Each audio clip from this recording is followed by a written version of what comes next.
ও দুনিয়ার মুসলমান, হাসরের ময়দানে কি অবস্থা হবে? হাসরের ময়দানে কিয়ামতের সময় যখন মানুষগুলো হাসরের ময়দানে এতটা অসহায় হয়ে পড়বে রে বাবা, আল্লাহ রাসূল বলেন মুমিন বান্দাগুলো ছটফট করতে থাকবে, তাদেরকে আওতার ভিতরে নেওয়া হবে, কিন্তু হাসরের বিচার কার্যক্রম এখনো শুরু হবে না। আপনার এই সমস্ত মুমিন বান্দাগুলো বলবে জাহান্নামে যাই, কোনো আফসোস নেই। ওগো আল্লাহ, তুমি হাসরের বিচার শুরু করে দাও। মানুষগুলো হাউমাউ করে কান্না করবে, কিন্তু বিচার শুরু হবে না।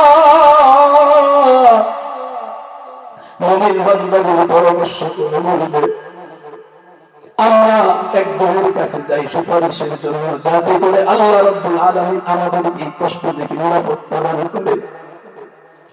সমস্ত মুমিন বান্দাগুলো একত্রিত হয়ে যাবে হযরত আদম আলাইহিস সালাতু ওয়াস সালামের কাছে যাবে।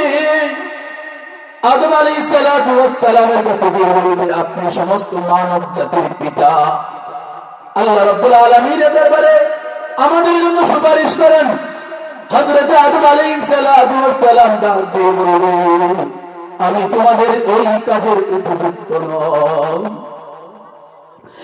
বিশ্বনবী নবীজি সাল্লাল্লাহু আলাইহি ওয়াসাল্লাম বলেন আদম আলাইহিস সালাতু ওয়াস সালামের ওই সময় জান্নাত আল্লাহর আদেশ লঙ্ঘন করেছিল, গাছের ফল খেয়েছিল, ওই কথাটা স্মরণ হয়ে যাবে।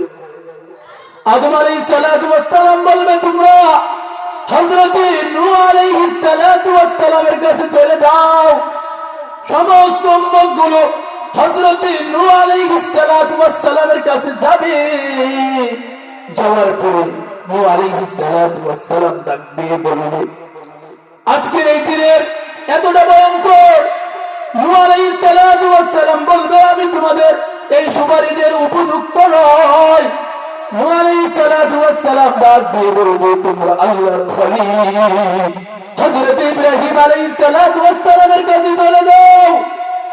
বিশ্বনবী বলেন সবাই মিলে হযরত ইব্রাহিম আলাইহিস সালাতু ওয়াস সালামের কাছে যাবে।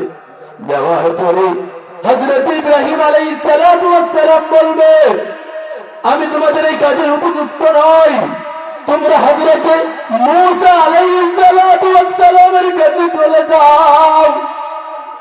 সবাই মিলে চলে যাবে হযরত মূসা আলাইহিস সালাতু ওয়াস সালামের কাছে।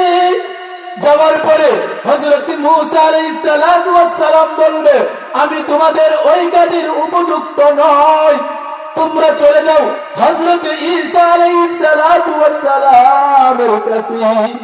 সবাই চলে যাবে হযরত ঈসা আলাইহিস সালাতু ওয়াস সালামের কাছে। হযরত ঈসা আলাইহিস সালাতু ওয়াস সালাম বলবে তোমরা সবাই চলে যাও বিশ্বনবী হযরত মুহাম্মদ মুস্তাফা সাল্লাল্লাহু আলাইহি ওয়াসাল্লামের কাছে। তিনি এমন একজন নবী যাকে আমার আল্লাহ রাব্বুল আলামিন দুনিয়ার সৃষ্টির পরে আগের এবং পরের সমস্ত গুনাহগুলি মাফ করে দিয়েছেন। ধরে বলেন সুবহানাল্লাহ।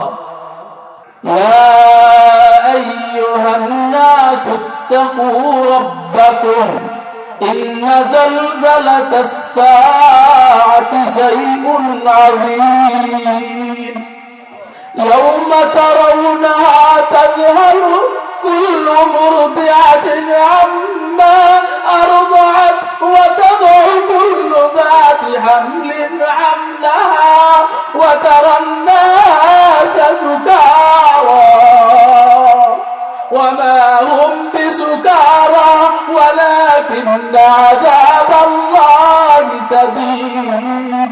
আল্লাহু আকবার। আল্লাহ পাক রব্বুল আলামিন আয়াতে কারিমার মধ্যে বলেন ইয়া আইয়ুহান নাস ইত্তাকু রাব্বাকুম, হে দুনিয়ার মানব জাতি আমি আল্লাহকে তোমরা ভয় করো। কিয়ামত সম্পর্কে আয়াত। কিয়ামত কখন সংঘটিত হবে?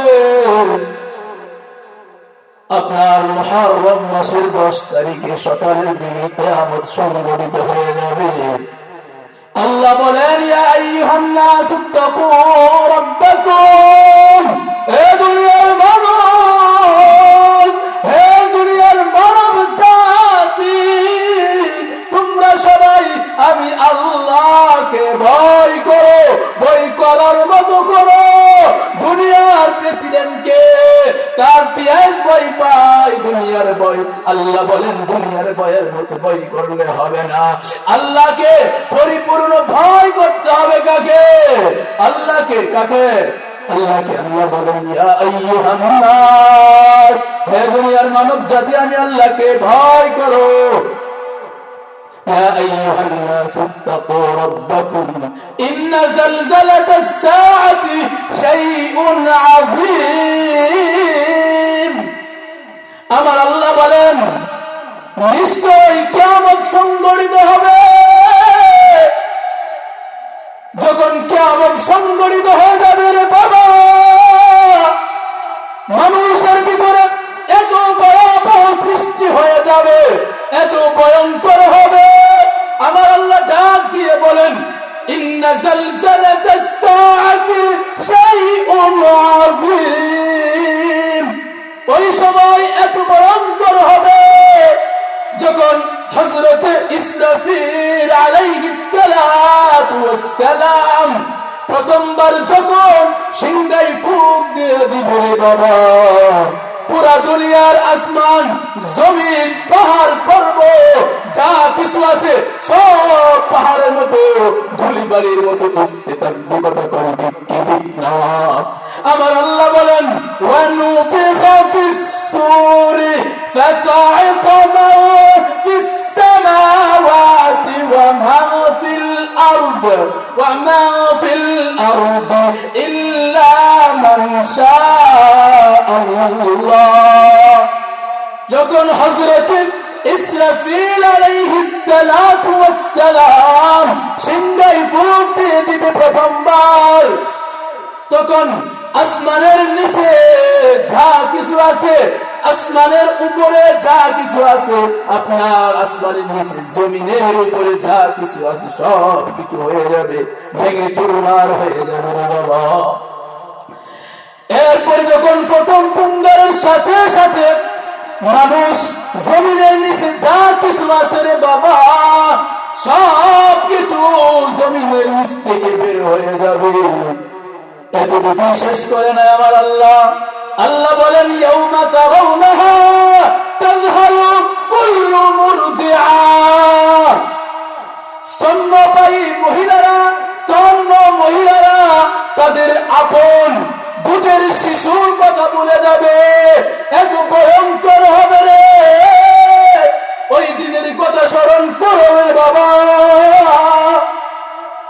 যখন সিংহায় ফুঁক দিয়ে দিবে, এই পুরোটা পৃথিবীটাকে এত জোরে ধাক্কা মারবে, এক নাম্বার ফুঙ্গার সাথে সাথে এতটুকু আমার আল্লাহ শেষ করে দেয়।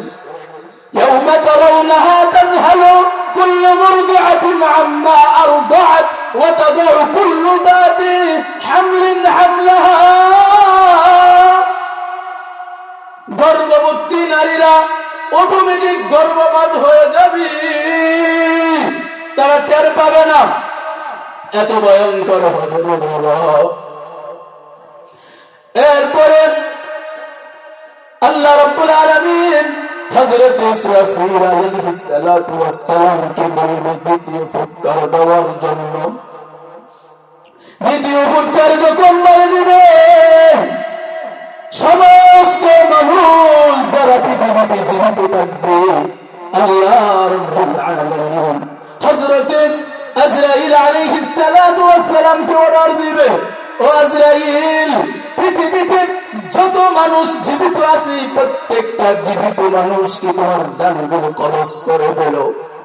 প্রত্যেকটা মানুষের জান কবজ করা হয়ে যাবে, সবাই দুনিয়ার থেকে মৃত্যুবরণ করে ফেলবে। আমার আল্লাহ জিজ্ঞেস করবে আরো কেউ জীবিত আসেনি? আমার আল্লাহ জানেননি জীবিত আছে। আমার আল্লাহ জানার পরেও আবার হযরত আজরাইল আলাইহিস সালাতু ওয়াস সালামকে জিজ্ঞেস করবে, আজরাইল আলাইহিস সালাতু ওয়াস সালাম আমার আল্লাহ প্রশ্নের জবাবে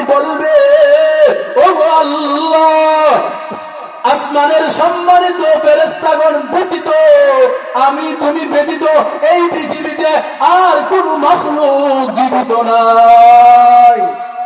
আল্লাহ বলবেন, ও আজরাইল, তুমি প্রথম আসমানের সম্মানিত ফেরেশতা হিন্দুদের জান কবজ করে ফেলো। আল্লাহর ওয়াহারে হযরত আজরাইল আলাইহিস সালাতু ওয়াস সালাম সম্মানিত ফেরেশতা বিন্দুর জানগুলো কবজ করে ফেলবে। এরপরে আমার আল্লাহ জিজ্ঞেস করবে, আজরাইল আরো তোর জীবিত আছে? এরপরে বলবে, হযরত সম্মানিত চারজন ফেরেশতা জীবিত, হযরত জিবরাইল আলাইহিস সালাতু ওয়াস সালাম, হযরত ইসরাফিল আলাইহিস সালাতু ওয়াস সালাম, হযরত আজরাইল আলাইহিস সালাতু ওয়াস সালাম, হযরত মিকাইল আলাইহিস সালাতু ওয়াস সালাম ব্যতীত আর কোন ব্যক্তি পৃথিবীতে জীবিত নয়। আমার আল্লাহ এবার ডাক দিয়ে বলবে, ও আজরাইল, তুমি জিবরাইলের জান কবজ করে ফেলো। সঙ্গে সঙ্গে জিবরাইলের জান কবজ করা হয়ে যাবে, ইসরাফিলের জান কবজ করা হয়ে যাবে, মিকাইলের জান কবজ করা হয়ে যাবে। এবার আমার আল্লাহ জিজ্ঞেস করবে, আর কে জীবিত আছে?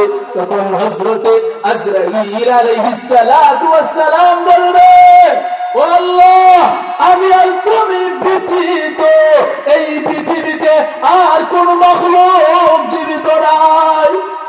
এবার আমার আল্লাহ ডাক দিয়ে বলবে, ও আজরাইল, এবার তুমি তোমার জান কবজ করে ফেলো। আজরাইল ডাক দিয়ে বলবে, ও আল্লাহ, আমি তো পৃথিবীতে মানুষের জান কবজ করেছি, কি পরিমাণ যে কষ্ট হয় এটা তো আমি আজরাইল জানি না। আমি যদি জানতাম জান কবজ করার পরে কি পরিমাণ কষ্ট হয়, আমি আল্লাহ তোমার কাছে আগেই ক্ষমা চেয়ে নিতাম। এই অর্ডার আমাকে দিও না, জান কবজ করার দায়িত্ব আল্লাহ আমাকে দিও না। আমি তো জানি না কি কষ্ট হয়, আমি শুধু জানগুলো কবজ করে নিয়ে আসি। তো আল্লাহর অর্ডারে জিবরাইল নিজে নিজের জান কবজ করবে। জিবরাইল বুঝতে পারবে কি পরিমাণ যে কষ্ট হয় জান কবজ করার সময়।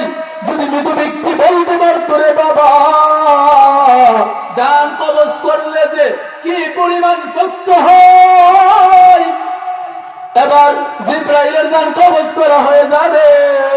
এবার বুঝে থাকলে বলেন, পৃথিবীতে আল্লাহ ব্যতীত কোন ফেরেশতা, কোন মানুষ, কোন জিন, কোন আপনার পশু পাখি কেউ জীবিত আছে না? নাই, কেউ নাই। এবার আমার আল্লাহ ফুৎকার কয়টা হলো? দুইটা, তৃতীয়টা এখনো বাকি রে বাবা। এরপরে আমার আল্লাহ হযরত ইসরাফিল আলাইহিস সালাতু ওয়াস সালামকে আবার পুনরায় জীবিত করবে। জীবিত করার পরে আমার আল্লাহ বলবে, ইসরাফিল, এবার তুমি তৃতীয় ফুৎকার মেরে দাও। আল্লাহর অর্ডারে হযরত ইসরাফিল আলাইহিস সালাতু ওয়াস সালাম তৃতীয় ফুৎকার মেরে দিবে। এবার তৃতীয় ফুৎকারটা হবে রে বাবা কেন? হাসরের বিচার কায়েম হয়ে যাবে। হাসরের বিচারের জন্য তৃতীয় ফুৎকারটা হবে।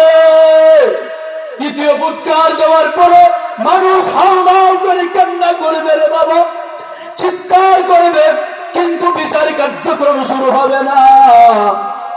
মানুষগুলো হাউ হাউ করে কাঁদবে। সূরা ইয়াসিন আমার আল্লাহ বলেন, وَنُفِخَ فِي الصُّورِ فَإِذَا هُمْ مِنَ الْأَجْدَاثِ إِلَى رَبِّهِمْ يَنسِلُونَ। মানুষ যখন কবর থেকে উঠবে, উঠার পরে বলবে, হায়, আমাদের কি নিদ্রা থেকে উঠালো? মুমিন বান্দারা বলবে, কে উঠালো?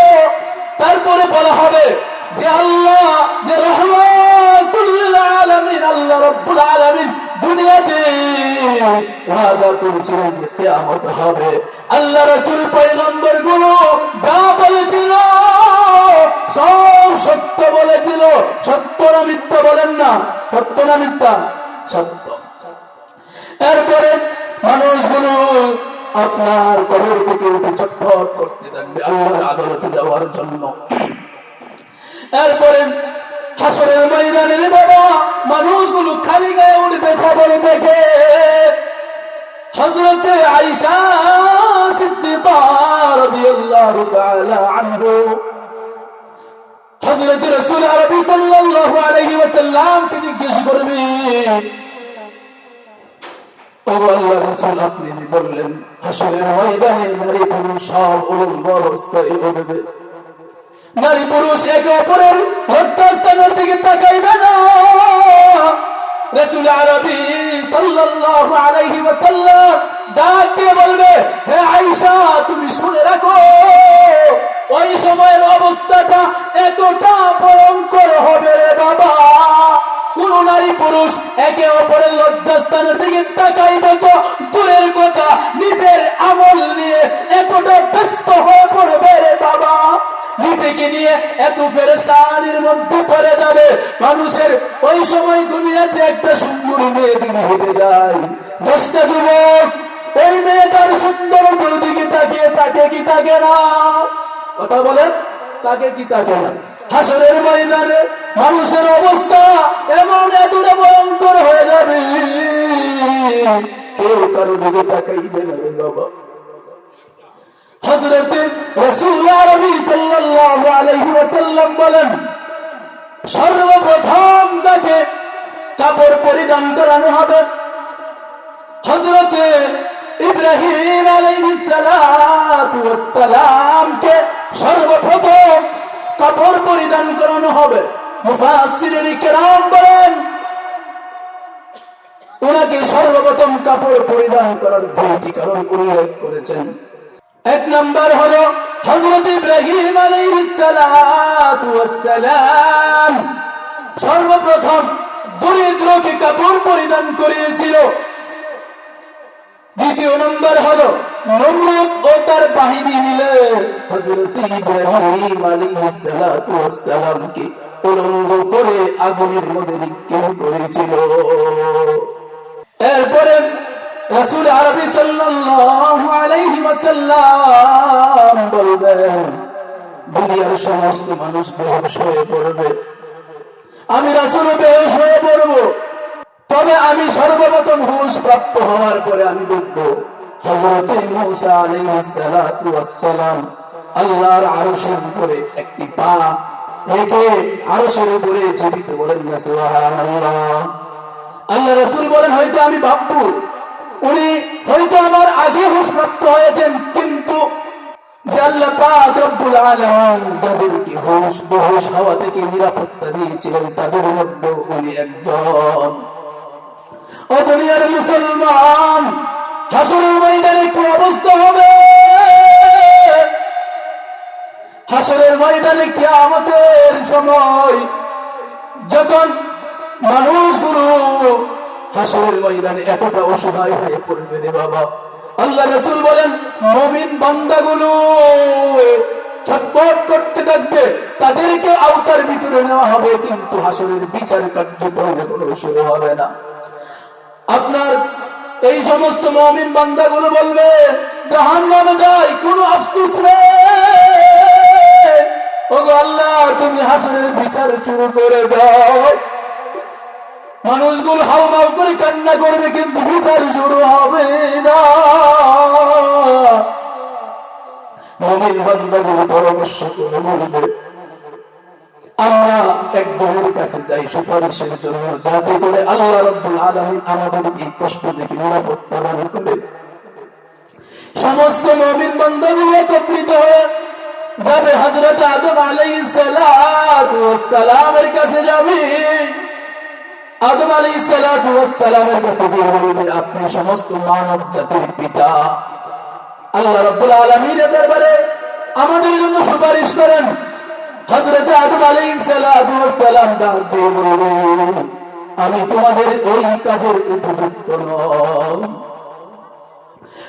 বিশ্বনবী নবীজি সাল্লাল্লাহু আলাইহি ওয়াসাল্লাম বলেন আদম আলাইহিস সালাতু ওয়াস সালামের ওই সময় জানেন না আল্লাহর আদেশ লঙ্ঘন করেছিল, গাছের ফল পেয়েছিল, ওই কথাটা স্মরণ হয়ে যাবে। আদম আলাইহিস সালাতু ওয়াস সালাম বলবে, তোমরা হযরত নূহ আলাইহিস সালাতু ওয়াস সালামের কাছে চলে যাও। সমস্ত উম্মত গুলো হযরত নূহ আলাইহিস সালাতু ওয়াস সালামের কাছে যাবে। যাওয়ার পরে নূহ আলাইহিস সালাতু ওয়াস সালাম ডাক দিয়ে বলবে, আজকের এই দিনের এতটা ভয়ঙ্কর। নূহ আলাইহিস সালাতু ওয়াস সালাম বলবে, আমি তোমাদের এই সুপারিশের উপযুক্ত নয়। নূহ আলাইহিস সালাতু ওয়াস সালাম ডাক দিয়ে বলবে, তোমরা আল্লাহর খলিল হযরত ইব্রাহিম আলাইহিস সালাতু ওয়াস সালামের কাছে চলে যাও। বিশ্বনবী বলেন, সবাই মিলে হযরত ইব্রাহিম আলাইহিস সালাতু ওয়াস সালামের কাছে যাবে। যাওয়ার পরে হযরত ইব্রাহিম আলাইহিস সালাতু ওয়াস সালাম বলবে, আমি তোমাদের এই কাজের উপযুক্ত নই। তোমরা হযরত মূসা আলাইহিস সালাতু ওয়াস সালামের কাছে চলে যাও। সবাই মিলে চলে যাবে হযরত মূসা আলাইহিস সালাতু ওয়াস সালামের কাছে। যাওয়ার পরে হযরত মূসা আলাইহিস সালাতু ওয়াস সালাম বলবে, আমি তোমাদের ওই কাজের উপযুক্ত নই। তোমরা চলে যাও হযরত ঈসা আলাইহিস সালাতু ওয়াস সালামের কাছে। সবাই চলে যাবে হযরত ঈসা আলাইহিস সালাতু ওয়াস সালামের কাছে। হযরত ঈসা আলাইহিস সালাতু ওয়াস সালাম বলবে, তোমরা সবাই চলে যাও বিশ্বনবী হযরত মুহাম্মদ মুস্তাফা সাল্লাল্লাহু আলাইহি ওয়াসাল্লামের কাছে। তিনি এমন একজন নবী যাকে আমার আল্লাহ রাব্বুল আলামিন দুনিয়ার সৃষ্টির পরে আগের এবং পরের সমস্ত গুনাহগুলি মাফ করে দিয়েছেন। জোরে বলে সুবহানাল্লাহ। তো সম্মানিত হাজিরিন, হাসরের ময়দান এতটা ভয়ঙ্কর হবে। রাসূল আরবি সাল্লাল্লাহু আলাইহি ওয়াসাল্লাম বলেন, তিনটি জায়গায় এতটা ভয়ঙ্কর হবে। হযরত আয়েশা সিদ্দিকা রাদিয়াল্লাহু তাআলা আনহা জাহান্নামের আগুনের কথা স্মরণ করে কান্না করতে থাকবে। এমন সময় বিশ্বনবী সাল্লাল্লাহু আলাইহি ওয়াসাল্লাম জিজ্ঞেস করবে, আয়েশা তুমি কান্না করতেছো কেন? আয়েশা রাদিয়াল্লাহু তাআলা আনহা বলবেন, জাহান্নামের ভয়ে কান্না করতেছি। তারপরে হযরত আয়েশা রাদিয়াল্লাহু তাআলা আনহা বলেন, ও নবী পয়গম্বর, হাসরের ময়দানে, কিয়ামতের ময়দানে আপনি কি আপনার পরিবার পরিজনের কথা স্মরণ করবেন কি? বিশ্বনবী ডাক দিয়ে বলে, হ্যাঁ আয়েশা, শুনে রাখো, তিনটি জায়গা এমন হবে, এত ভয়ঙ্কর হবে, ওইখানে কেউ কাউকে স্মরণ করবে না। এক নম্বর হলো মিজান, মিজানের পাল্লায় এতটা ভয়ঙ্কর হবে, ওইখানে কেউ কাউকে স্মরণ করবে না।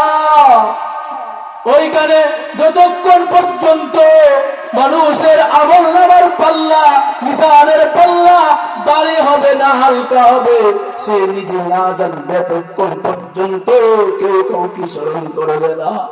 দ্বিতীয় নম্বর হলো আমলনামার দফতর গুলো তখন বড় অবস্থায়, ওই সময় কেউ কাউকে স্মরণ করবে না। তৃতীয়টি হলো পুলসিরাত, ওই সময় কেউ কাউকে স্মরণ করবে না। আল্লাহ রাসূল বলেন, এই তিন জায়গায় এতটা ভয়ঙ্কর হবে, কেউ কাউকে স্মরণ করবে না। হযরত আনাস রাদিয়াল্লাহু তাআলা আনহু বলেন, রাসূল আরবি সাল্লাল্লাহু আলাইহি ওয়াসাল্লাম কারজ করে বলতেছি, ইয়া রাসূলুল্লাহ, হাসরের ময়দানে আপনি কি আমার জন্য সুপারিশ করবেন কি?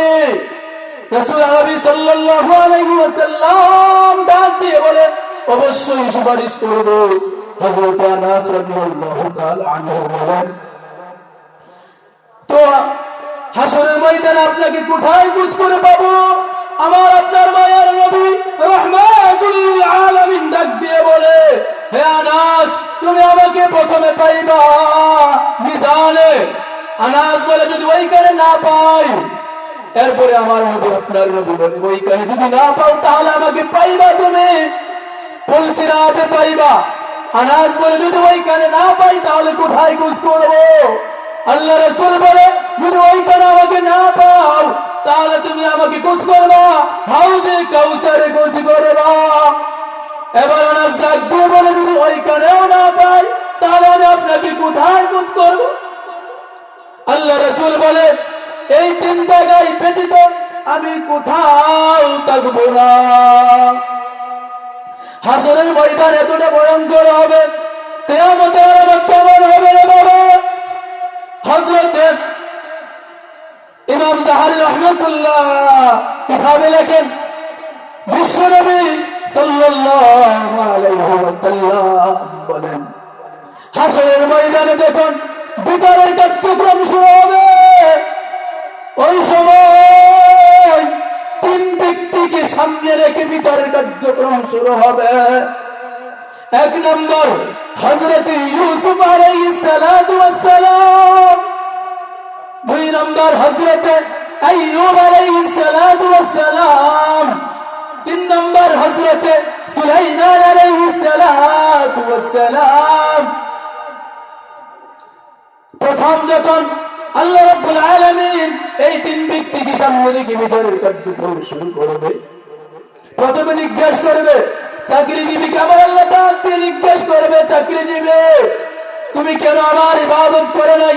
চাকরিজীবী বলবে, রে বাবা, চাকরিজীবী বলবে, আমি দুনিয়ার একজনের চাকরি ছিলাম, একজনের অধীনে চাকরি করেছিলাম, ওই কারণে আমি আপনার ইবাদত করতে পারি নাই। আমার আল্লাহ ডাক দিয়ে বলবে, হযরত ইউসুফ আলাইহিস সালাতু ওয়াস সালামকে ডাকাইবে, ডাকানোর পরে ওই চাকরিজীবীকে দেখাইবে হযরত ইউসুফ আলাইহিস সালাতু ওয়াস সালামকে, তোমার মতো ইউসুফ আলাইহিস সালাতু ওয়াস সালাম তারপরে কেউ তাকে আমার ইবাদত থেকে বঞ্চিত করতে পারে নাই। এরপরে আমার আল্লাহ অসুস্থ ব্যক্তিকে ডাক দিয়ে জিজ্ঞেস করবে, তুমি কেন আমার ইবাদত করো নাই? অসুস্থ ব্যক্তি বলবে, বালা মুসিবতে আক্রান্ত ছিলাম, ওই কারণে আমি আপনাকে স্মরণ করতে পারি নাই, আপনার ইবাদত করতে পারি নাই। এবার আমার আল্লাহ ডাক দিয়ে বলবে হযরতে আইয়ুব আলাইহিস সালাতু ওয়াস সালামকে ডাকাইবে, ডাকানোর পরে আল্লাহ রাব্বুল আলামিন বলবে, আমি তোমার থেকে অসুস্থ, তোমার থেকে বালা মুসিবত বেশি দিয়েছিলাম হযরতে আইয়ুব আলাইহিস সালাতু ওয়াস সালামকে। কথা কোন ঠিক কিনা? হযরত আইয়ুব আলাইহিস সালাতু ওয়াস সালামকে এতটা অসুস্থ ছিল, অসুস্থ থাকার পরেও হযরত আইয়ুব আলাইহিস সালাতু ওয়াস সালাম আমি আল্লাহকে এক মুহূর্তের জন্য বলে যাই নাই, আমি তোমার কথা গ্রহণ করতে পারলাম না। আমার আল্লাহ জাহান্নামের ফেরেশতাকে ডাকাইবে, ডাকায় বলবে, এই পাপিষ্ঠটাকে জাহান্নামে নিয়ে যাও। এবার আমার আল্লাহ তৃতীয় নম্বর, আমার আল্লাহ দেশের প্রধানমন্ত্রী, দেশের বাদশাকে ডাক দিয়ে জিজ্ঞেস করবে, তুমি কেন আমার ইবাদত করো নাই? দেশের প্রধানমন্ত্রী, প্রেসিডেন্ট বলবে, বাদশা বলবে, রাষ্ট্রীয় কাজে ব্যস্ততা থাকার কারণে আমি আল্লাহ তোমার ইবাদত করতে পারি নাই।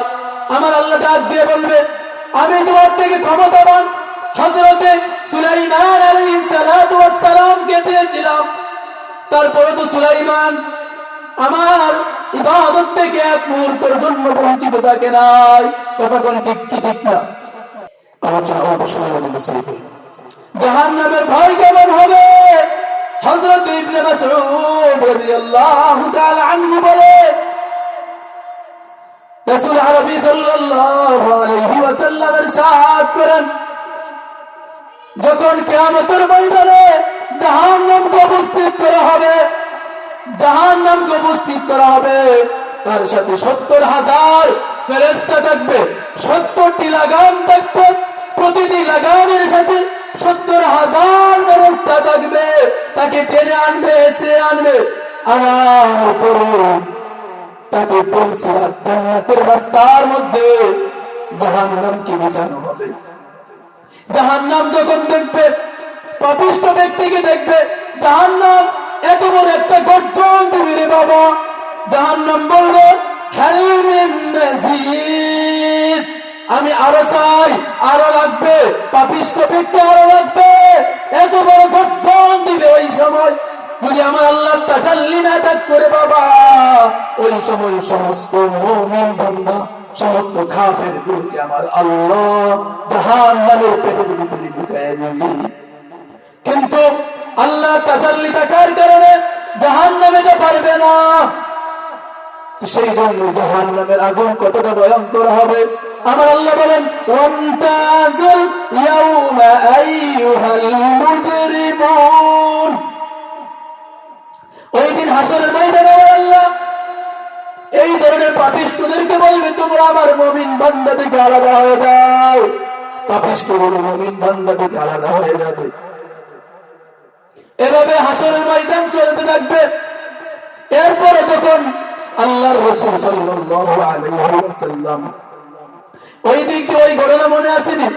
রাসূল আরবি সাল্লাল্লাহু আলাইহি ওয়াসাল্লামের কাছে যখন উম্মতেরা গেল, যাওয়ার পরে সমস্ত উম্মতেরা যখন থাকবে, আমার রাসূল আরবি সাল্লাল্লাহু আলাইহি ওয়াসাল্লাম আল্লাহর আদালতে যাওয়ার অনুমতি চাইবেন। চাওয়ার পরে আল্লাহ রাব্বুল আলামিন যখন অনুমতি দিয়ে দিবেন, আমার রাসূল আরবি সাল্লাল্লাহু আলাইহি ওয়াসাল্লাম সিজদায় পড়ে যাবে। সিজদায় পড়ে বলবে, ফাকুলু ইয়া উম্মতি ইয়া রাব ইয়া উম্মতি ইয়া রাব ইয়া উম্মতি ইয়া রাব। আমার রাসূল বলবে, ইয়া উম্মত, আল্লাহর কাছে পানা চাইবে। আমার আল্লাহ ডাক দিয়ে বলবে, ও আমার প্রিয় হাবিব, আপনি দুনিয়ার জমিনে এত কান্না করেছেন, কাফেররা ইহুদিরা আপনাকে এত কষ্ট দিয়েছে, ওই কষ্ট আপনি দুনিয়ার জমিনে সহ্য করেছেন। আজকে এইখানে আমি আপনাকে কোনো কষ্ট দিতে চাই না। তখন আল্লাহ ডাক দিয়ে বলবে, ও আমার প্রিয় হাবিব, মাথা উঠান। এবার আজকে আপনি যা চাইবেন আমি তাই দিব, যা দোয়া করবেন আমি তাই কবুল করব। আমার রাসূল বলবেন, আল্লাহ ফুলসিরাতের বিচার কার্যক্রম শুরু করে দেন। বলেন না সুবহানাল্লাহ। আল্লাহ রাব্বুল আলামিন বলেন, ওই সময় ফুলসিরাত বিচার কার্যক্রম শুরু হয়ে যাবে। অন্য হাদিসে বলেন যে আমার আল্লাহ রাব্বুল আলামিন আমার সাথে ওয়াদা করেছেন, আমার উম্মত মুহাম্মাদীদের মধ্যে ৭০,০০০ উম্মতকে বিনা হিসাবে আমার আল্লাহ জান্নাতে প্রবেশ করে দিবেন। বলে বলেন সুবহানাল্লাহ। প্রতিটা ৭০,০০০ এর সাথে আরো ৭০,০০০ উম্মতকে বিনা হিসাবে জান্নাত দান করব। সুবহানাল্লাহ। হযরতকে ভাষায় লেগে আলোচনা করতে চাচ্ছি না। তো যাই হোক, আল্লাহ রাব্বুল আলামিন যে কত আলোচনা করেছে আমাদের আপনাদের সকলকে আমল করার তৌফিক দান করুন। সকলে বলি আমিন।